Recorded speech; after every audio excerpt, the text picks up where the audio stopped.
లడఖ్ పీఠభూమిలో, లడఖ్ కేంద్రపాలిత ప్రాంతంలో చైనా ఆక్రమించిన అక్షయ్ చిన్, లింజిస్తాంగ్ ప్రాంతాల్లో వేసిన రేఖ పేరు ఎల్ఏసి, అంటే లైన్ ఆఫ్ యాక్చువల్ కంట్రోల్. దీనిలో వాస్తవ ఆధీన రేఖ. ఎక్కడ? ఏ దేశంతో? చైనాతో. ఎక్కడది? అక్షయ్ చిన్ అండ్ లింజితాంగ్ ప్రాంతాల్లో. ఇక అక్కడికైనా ఊరుకుంటుందా చైనా? అప్పుడప్పుడు కవింపు చర్యలు చేసి మన భారతదేశం లోపలికి ఇంకా చొరబడడానికి ట్రై చేస్తూనే ఉంది. అప్పుడు కూడా చూస్తుంటాం. సో ఇక్కడ ఏంటంటే ఆ మధ్యన కరోనా సమయంలో 2020 సంవత్సరంలో, 2020లో పూర్తిగా కరోనా సంవత్సరం కదా, ఆ కరోనా సమయంలో కూడా ఈ సరిహద్దుల్ని ఆక్రమించి ఇంకా లోపల రావడానికి ట్రై చేసింది. సో ఆ ప్లేసెస్ వరుసగా అడిగాడు మొన్న తెలంగాణ గ్రూప్ 2 ఎగ్జామ్లో.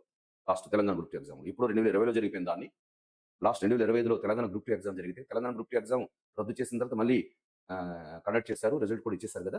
2025లో జరిగిన ఆ తెలంగాణ ఎగ్జామ్లో వరుసగా ఈ ప్రదేశాలు అడిగాడు. ఇక్కడ ఉత్తరాల నుంచి దక్షిణానికి చెప్తున్నాడు. ఇలా అనమాట. ఏ ఏ ప్రదేశాలను ఆక్రమించడానికి ట్రై చేసింది, వరుసగా ఉత్తరానికి దక్షిణానికి చెప్పమన్నాడు. క్రిటికల్ ఉందో, ఎంత స్టూడెంట్ జాగ్రత్తగా చదివి ఉండాలో. ఇది కరెంట్ టాపిక్ అంటే సాధారణంగా కరెంట్ టాపిక్ అంటే ఏంటి మీకు తెలుసు. 1 ఇయర్ బ్యాక్ చదివితే కరెంట్ టాపిక్స్ అయిపోతాయని అనుకుంటారు కదా ఎవరైనా. సాధారణంగా కరెంట్ అఫైర్స్ ఇప్పుడు ఒక ఎగ్జామ్కి 1 ఇయర్ ముందు చదువుకుంటే సరిపోద్ది. కానీ ఎక్కడ 2020, ఎక్కడ 2025, 5 సంవత్సరాల బ్యాక్ జరిగిన సంఘటన మొన్న ఎగ్జామ్లో అడిగాడు.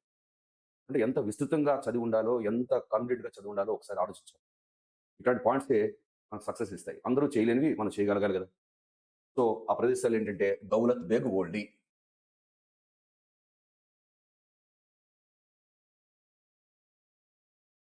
తర్వాత గాల్వెన్ లోయ. గాల్వెన్ లోయ అంటే గాల్వెన్ అని ఒక చిన్న నది ఉంటుంది అక్కడ. ఆ నది ప్రదేశం గాల్వెన్ లోయ. దౌలత్ బేగ్ ఓల్డీ, తర్వాత గాల్వెన్ లోయ, తర్వాత హాట్ స్ప్రింగ్.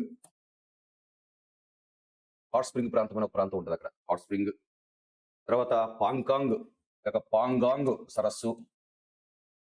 పాంగాంగ్ సరస్సు అనేది అక్కడ మనకి చైనాకి మన భారతదేశానికి మధ్యలో సరిహద్దులో ఉన్నటువంటి సరస్సు ఉంటుంది. పాంగాంగ్ సరస్సు ప్రాంతాన్ని సరస్సు గుండా వచ్చి ఆక్రమించడానికి ట్రై చేశారు. పాంగాంగ్ సరస్సు, అలాగే సుచిల్ సుచిల్ ప్రాంతము ఇష్యూ ఉంటుంది. సుషుల్ లేక సుచిల్ ప్రాంతము, అర్థమైందా? సుషుల్ ఇవన్నీ కొద్దిగా టిబెట్ భాష పదాలు. సుషుల్ ప్రాంతము, తర్వాత దమ్చోక్ ప్రాంతం. ఈ వరుసగా అడిగాడు. ఆర్డర్లు పెట్టండి అన్నాడు. ప్రశ్నలో రాసేసాడు. ఆర్డర్లు పెట్టండి ఆ ప్రదేశాలు ఉత్తరాంధ్ర దక్షిణ వరుసగా పేర్చండి అన్నాడు. అద్భుతమైన ప్రశ్న. సివిల్ సర్వీస్ వాళ్ళు కూడా ఇట్లా అడిగే పరిస్థితులు ఉండవు కొన్ని సందర్భాల్లో. అలా ఉంటాయి చూసారు. దౌలత్ బేగ్ ఓల్డీ, గాల్వెన్ లోయ, హాట్ స్ప్రింగ్, పాంకాంగ్ సరస్ ప్రాంతము, సుచిల్ ప్రాంతము, దమ్చోక్. ఈ దమ్చోక్ ప్రాంతంలోనే సింధు నది టిబెట్ దాటిన తర్వాత భారతదేశంలో ఎంటర్ అయినప్పుడు దమ్చోక్ దగ్గర ముందు ఎంటర్ అవుతుంది. అంటే సింధు నది, ఇండస్ నది భారతదేశంలో ప్రవేశించిన మొదటి ప్రాంతమే దమ్చోక్.